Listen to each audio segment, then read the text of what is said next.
This is the fifth floor silence, finishing off Chris's videos, Atheist to Christian. So let's see what he has in store for us this time. So I'm going to go a little bit off topic now and talk physics with you. One of the things that Fiona said to me during our conversation was that it takes more faith to be an atheist than it does a theist. Yeah, I never got that argument. Having faith isn't important to theists, it's a virtue to them, so isn't having more faith a good thing? Also, remember faith is in the religious sense, it's belief in something without evidence. And that was an argument I'd never heard presented before, and I looked into that, and it actually starts to make sense. How does that make sense? The argument is pointless. How can atheists have more faith than those that believe in magical sky fairies?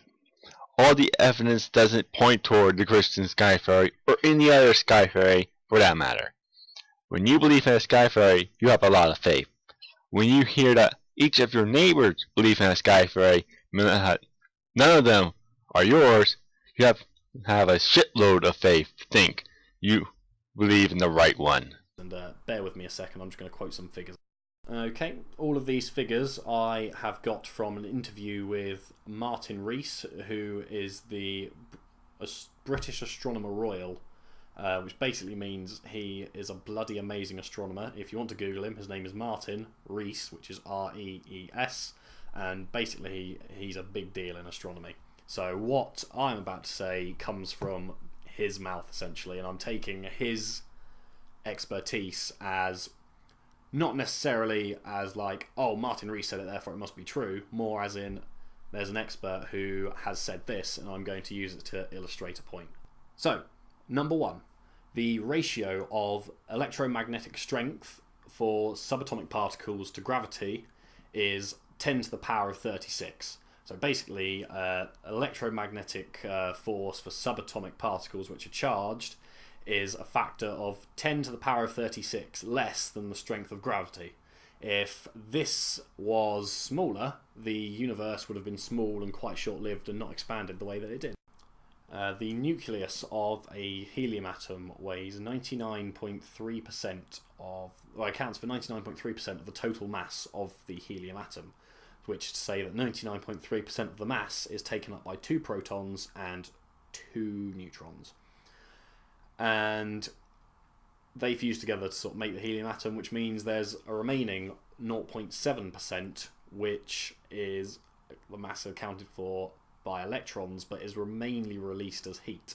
And the fuel that powers the sun, which is a hydrogen star, the gas at its core converts 0.7% of its mass into energy when it fuses with helium.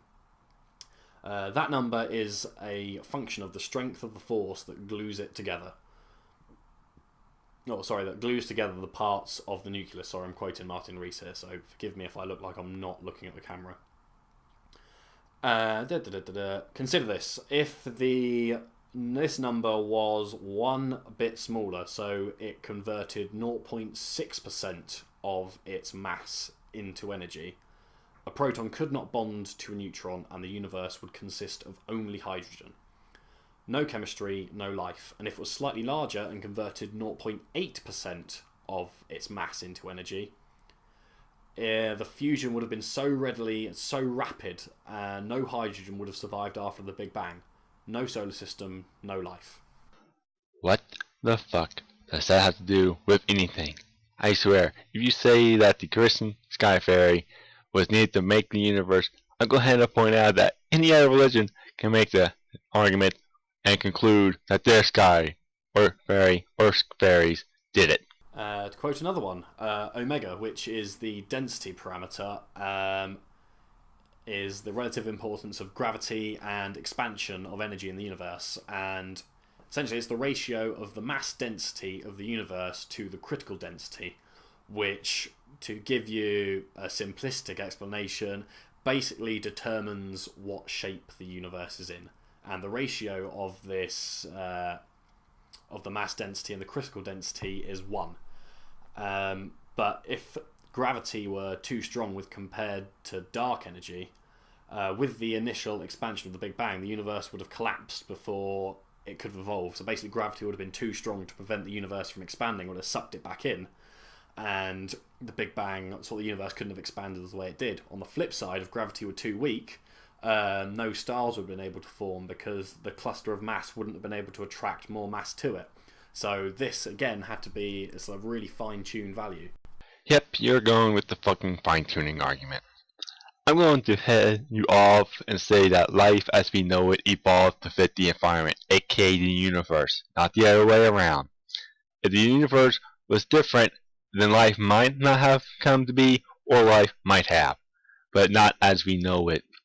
Even though you said you watched Richard Dawkins and the others, I'm going to get the feeling that you didn't listen to them. The cosmological constant, lambda, describes the ratio of the density of dark energy to the critical energy density of the universe. And given reasonable assumptions, such as positing that dark energy is a constant thing, so dark energy is neither created nor destroyed and remains the same, in terms of units and as a natural dimensionless value, i.e. it's just a number, essentially. The cosmological constant is at the order of 10 to the minus 122, i.e. 10, no, it's 0.0, and those noughts go on 122 times, which is a really, really, really small number. You know what else is really, really small? My ability to care about stupid fine-tuning arguments. And it's so small, in fact, that for objects which are less than 1 billion light years across, it doesn't have any effect on it at all. So that's all the stars, all the planets. This constant has no effect on them at all. If it weren't that small and it was larger, your stars wouldn't have been able to form, essentially. Q. The ratio of gravitational energy required to pull a large galaxy apart to the energy equivalent of its mass is around 10 to the minus 5. Long story short, if it's too small, no stars can form because there's not enough gravitational pull to bring them together. Again, if it's too large, no stars can survive because it's all clumped into a big ball and everything's too chaotic and it's not quite right and it doesn't fit. All of these constants have yet to take into account the perfect location of the Earth from the Sun, the fine-tuning of the solar system, the immense complexity of life and how it's all so intricately put together to take us back to the amino acid chain, where if one amino acid of the thousands in a protein is changed, the whole protein doesn't work. It's all so delicate, it's all so intricate. And I'm a scientist, and our bread and butter is weighing up evidence. And to quote Fiona again, it requires more faith to be an atheist. And I'd have to agree. I think I would needed more faith to believe that all these fine-tuned values, everything's so perfect, all happened by chance, and that me believing that would need more faith than me believing in a god, an intelligent designer, where everything's perfect because that's what it was made. So on the basis of probability, that's how I accepted there being a god. So I'd accepted there being a god, so what happened next? Now, if you like pandas and emotional reunions, then you'll love this. Yeah, a giant panda in China has met her baby for the first time.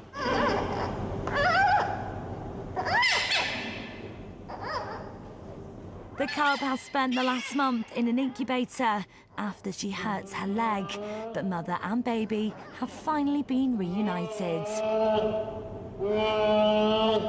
Come on, you assholes. Let the mother have her cub back already. Huh? What? Oh, sorry, Chris. I was watching a Panda video. I foresaw, like I said, I foresaw your argument. Swap out your Sky Fairy with the Hindu one. And the argument made equal sense with that fairy. So, what's next?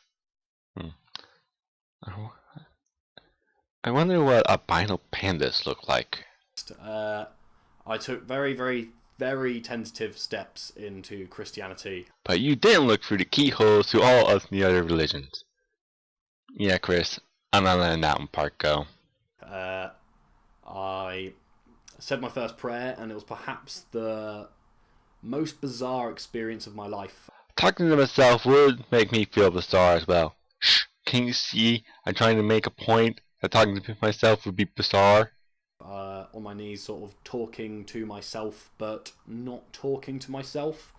I can't really put into words sort of what it was like, because it was, well... Stupid and pointless? The feeling that you're doing something, but in reality you're not? Really strange, I was convinced, I'd finally gone mad, until one of the prayers that I had was answered. Only one? Was the answer, stop fucking bothering me with your problems? Humans like you keep me from healing the terminally sick and the amputees? Or was it the answer, yes, no, or maybe? I prayed to Joe Pesci and get the same 3 answers. If you know where that comes from, put it in the comments below.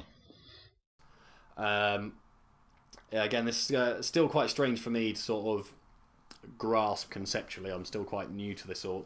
Basically, I'd started reading the Bible. After accepting that God existed, I'd started reading the Bible. You accepted God is real, then start reading the Bible. Yeah, I'm sure you won't let that give you a biased judgment or anything. And I was struggling to make sense of it all. It's full of sort of deep subtext. It's full of metaphors. It is also full of bullshit and batshit. Maybe some human shit. That I wasn't really getting. So on a whim and a prayer, if you pardon the pun, I prayed to God to help to understand the Bible. I'll say this again. Did you read any other holy books? How do you know you're praying to the right sky fairy? And several days later, Fiona returned away from a weekend with the Christian Union with a couple of books which help me understand what's making sense or what the Bible's trying to say. You need someone else to tell you what a fictional book says. Did you do any fucking research into any of the claims the Bible says? I'm guessing you didn't. Well, at least I don't have to bet any of my body parts. What I don't get is the God had to wait a couple of days before helping you with human written books. Why can't he just sap you of the knowledge? Which sounds important. And did I ask Fiona to bring them? No. Did I tell Fiona that I was having problems understanding the Bible? No. Fiona didn't need you to tell her. She would have known that anyone that was an atheist wouldn't swallow the Bible hook, line, and sinker. I couldn't get past the part where God floods the earth because he was upset because humans weren't living the way he wanted them to.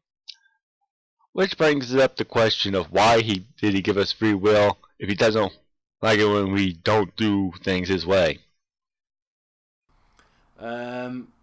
Did I tell Fiona that I'd prayed for help understanding the Bible? No. Yeah, I'm not repeating myself. Okay, about a week later, I asked Fiona if I could go to church with her.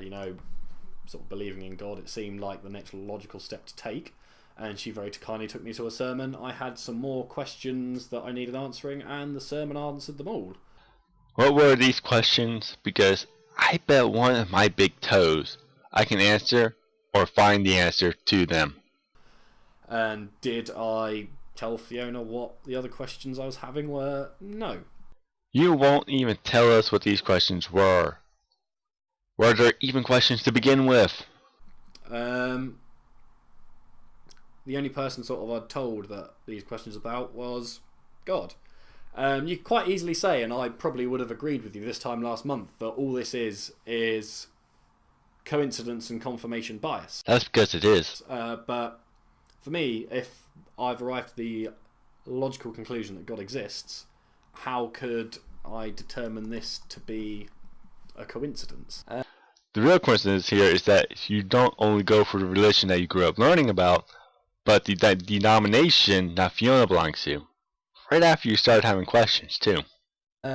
So that's the sort of journey I've been on for the last 3 weeks, and it's been a very confusing time, and that's pretty much all I've got to say, really. That brings me up to present day, and I don't from this want to make anyone doubt what they're believing, or sort of try and convert people's thinking to my way of thinking. Now it's more just I wanted to explain my story to people so that people can understand where I'm coming from. I mean, anyone who's known me before, I'd go as far as saying I was a devout atheist, and the admission to the general public that I've become a Christian could be quite confusing for the people who know me quite well.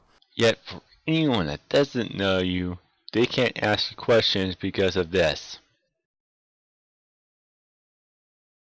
Which is one of the main reasons I'm making this video, because I can't leave a fucking single comment.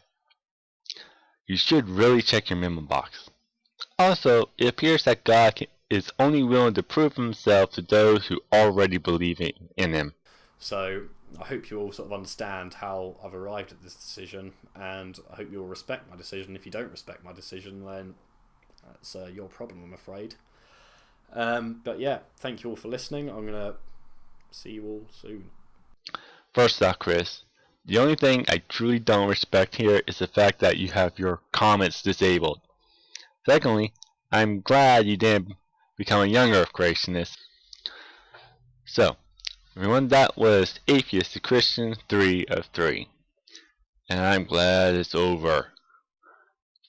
Before I leave, I'd like to give a shout out to Firewalker 92615 and Deconverted Man. The channels will be linked down below. This is the 5th floor silence telling you to like, comment, share, and subscribe. Till next time.